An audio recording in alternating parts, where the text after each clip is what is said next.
So I was trying to make this video for you on Friday about didacticism or preachiness in climate fiction because I'm writing a paper about climate fiction as folk narrative for the International Society for Folk Narrative Research Conference. And I was talking about, how some authors are more straightforwardly didactic and others are less straightforwardly didactic, and it just wasn't coming together. And then I had my weekend ruined by contemporary late-stage capitalism.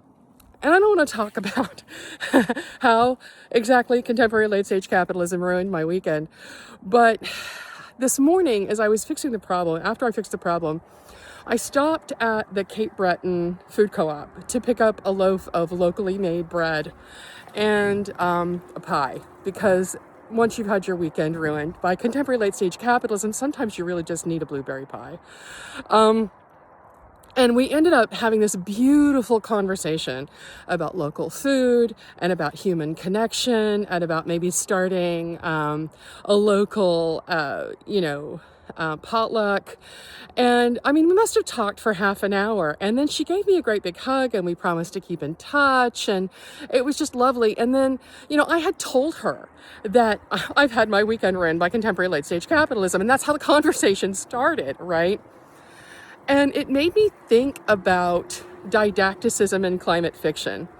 So I'm looking at 3 novels, right? And I'm not going to tell you the names of the novels. They all have different strengths and weaknesses, but 2 of them are very strongly didactic. Their characters are mouthpieces for their ideologies.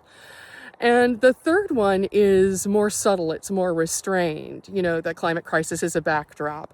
And both of these are incredibly valid as strategies. But what came to me as a result of having had this experience this weekend is that we are all talking about the climate crisis. We are all talking about contemporary late-stage capitalism. We are all talking about these issues. They affect us in practical ways. And I thought, I should tell this to people who see my videos, people who follow me for, the intersection of folklore and fiction, which is what I do. Because this is a really great strategy. That sort of conversation at the co-op is a really great strategy for managing preachiness or didacticism in fiction that makes a point. And the reason why this is important is because, we all know that we're living in the worst timeline, right? And we all know that, those of us who are artists, those of us who are writers, those of us who are,